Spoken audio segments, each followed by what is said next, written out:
Hello everybody, I'm Thad and I repair it all. In this video I'm doing a basic oil change. The purpose of this video is to help people understand what it takes to do an oil change. And if you're an adventurous do-it-yourselfer, this would be a good guide to do it with. While I do this video on a 2015 Honda Pilot, you can actually use this video on all kinds of different vehicles. The basics of changing oil is about the same for all vehicles. There are a couple of them out there that do not have dipsticks. In that case, what you have to do is you have to put in exactly the amount of oil you need and let it go from there. There's a few vehicles where the filters are a bit different from the one I have. There's been a change in the industry. They're going to a cartridge style filter instead of a spin-on. But other than those differences, it's about the same. This video is by no means designed to replace professional training. So if you're interested in becoming a professional technician, it takes a lot of hard work. You're going to spend a lot of time in a shop. But this is, however, a pretty good place to start if you want to try and do your own oil change. If you follow it in exactly the steps I give you, it'll turn out correctly every time. This is my very first YouTube video. I hope it turns out well. I've been getting into some video editing lately, and very literally when I say I repair it all, I literally repair it all. There's not a whole lot that I can't fix. Before your oil change, check your level. Make sure you know what it is. If it's low, that means your engine might be using up oil. When you come to use a wrench, make sure you select the right one. This vehicle happens to be metric, so I'm using metric wrenches. This is the boxed end. It grabs the entire bolt, so when you pull it out, you don't strip it. This is the open end. They're great for getting into tight spots, but you run the risk of stripping out your bolt. If you notice, it's got an angle to it. That angle is there so you can have clearance for your fingers. Just flip it over one way or the other to get the right side. And if you notice, the opening of this is also at an angle. And if you just flip the wrench over, you can get a different bite on the bolt, which will help you get into tight spots. Sometimes you have to flip it back and forth as you get things out. We have an adjustable wrench. It's fabulous for using if you have an odd size bolt. I use this one for really big things because I've got a bunch of really small wrenches. I would never recommend this on a drain plug unless you're absolutely desperate.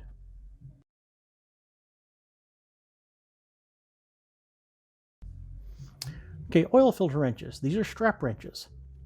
I have two strap wrenches. That one happens to be hinged, so I can change the angle of the handle. So you can see the hinge there. And this is a pair of pliers. They're like a pair of channel locks, where you can actually adjust how far open the jaws are for going from small filters to big filters. See, if you look as I move them, you can see I can go from something very large to very small.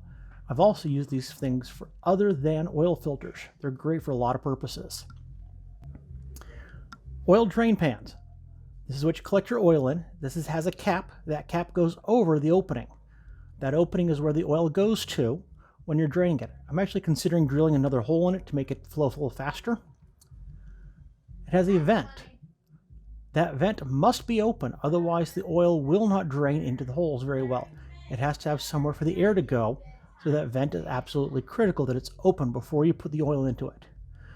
This one has a very nice feature where when you're done, you can take it down to your local parts house and you can pour the oil into their collection tank. Make sure you set your parking brake. Make sure you prop up the hood correctly in the right spot. Okay, I want to show you where the drain plug and the oil filter are on this vehicle. Very first thing I want to point out is that the vehicle is up on jack stands. If you look right here, while I have it paused, you'll notice some words and they say engine oil on them, and it's pointing to where the drain plug is for the engine oil. So that way you know where the drain plug is. Also, in the upper left-hand corner, we have the oil filter itself.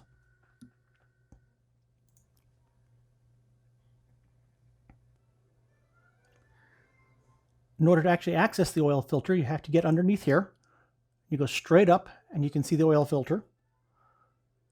It's a little bit of a challenge to move the camera in the right spot, but that's how you get to it. Okay, here I am using the oil filter wrench. If you notice, in one direction it slides easily, the other direction it grabs onto the wrench. What you want to do is loosen it up with that, and then go up there with your hand. If you notice I'm wearing a glove, that glove's keeping me clean, and then I spin it. Oil will drain out of it. Let it drain for a few minutes. It reduces the mess. And then after you reduce how much of a mess there is, you just unscrew it. And then I flip the filter over once I get it off, and I make sure it drains into the drain pan. You're going to have oil come out. This is very normal. You're trying to get all the oil out of the engine. Just let it drain.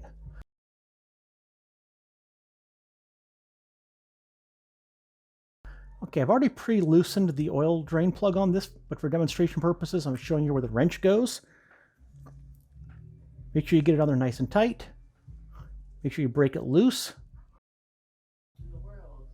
Now make sure you position the oil drain pan correctly. Then you should be able to just reach up with your fingers and unscrew it. If it does not unscrew easily like this, it means the threads are damaged.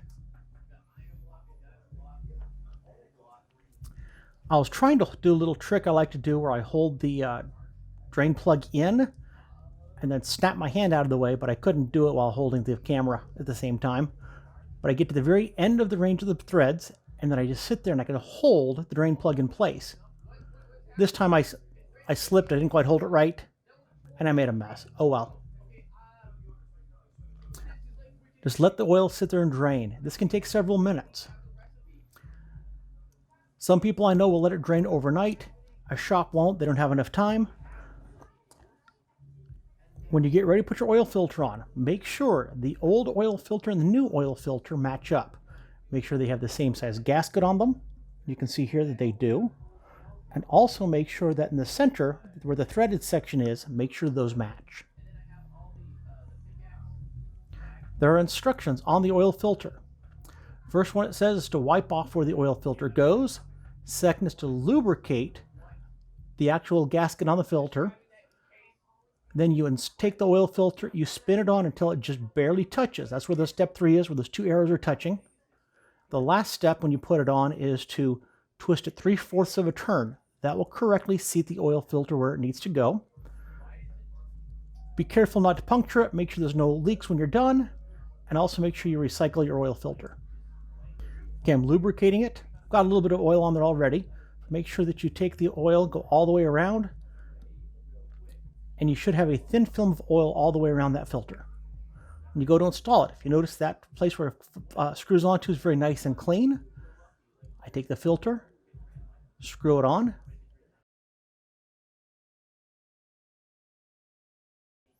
Okay, it just touched. Just to show you, it just barely stops, and then I go through and I twist it another 3/4 of a turn, and that properly seats the gasket.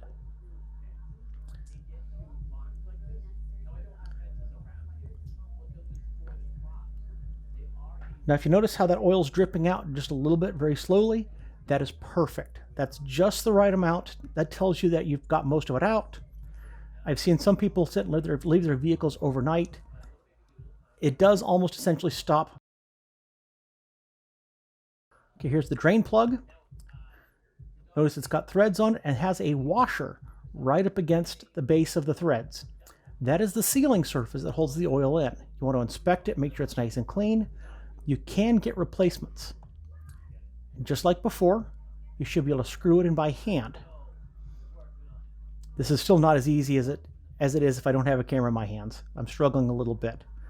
Though the thousands of oil changes I've done, it's just not easy to do it with a camera.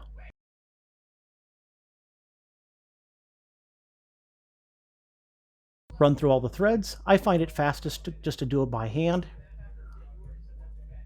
And then once the little washer touches, take your wrench and snug it down.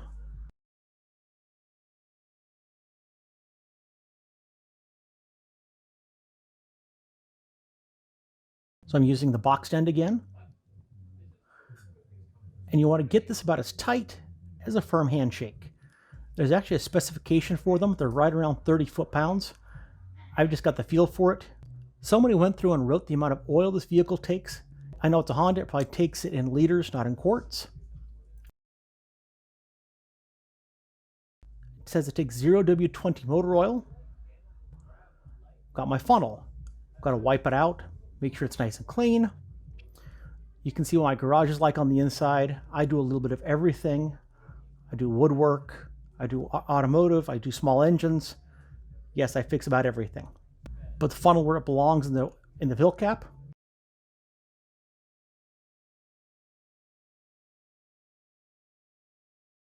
I want to briefly talk with you about motor oil and its viscosity. In the automotive world, we call it weight. So this would be 0W20 weight motor oil.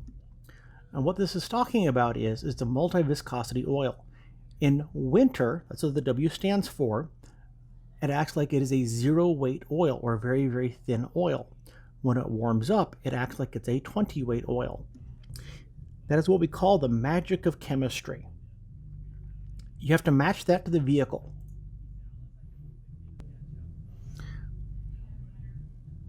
Okay, whenever you pour motor oil, that is the wrong way to do it.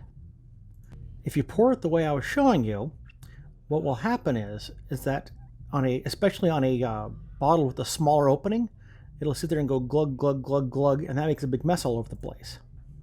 The correct way to do it is with the spout on the top. And what that does is it creates a spot up towards the top of the opening for air to move in, and it pours very smoothly.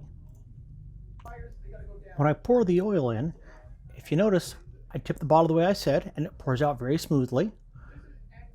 I'm looking down to make sure that I'm not overfilling the funnel. You can do that, and that makes a big mess. I've done that a few times. It's not hard. Got a little bit of oil left, and while I transfer to the next bottle, I like to let that bottle sit in there and drain for a couple of moments. And then I'll pull it out. I'll set it down, and I let the oil on the sides of the container collect. Then I'll pour it in later.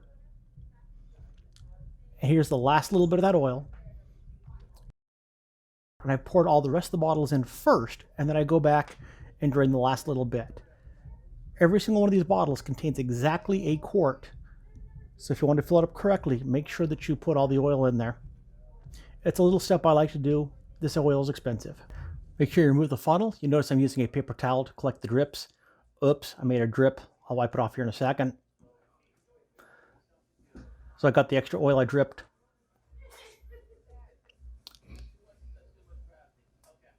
Make sure you put the oil fill cap back on. If you start up the car without that, you can make a big mess. Believe me, I've done it before.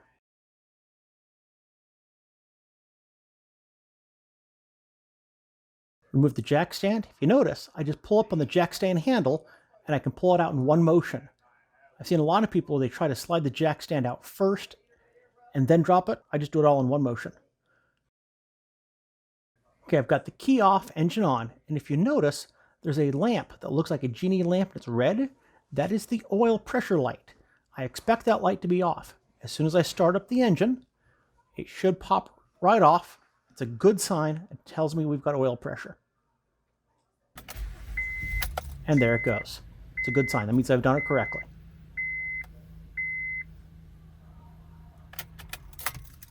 When you're done, double check your oil level.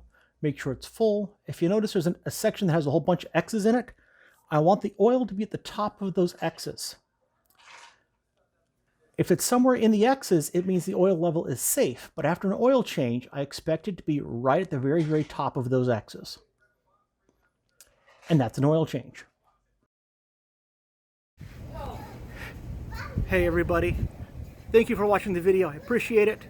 Basic fundamental oil change. I hope you got something out of it.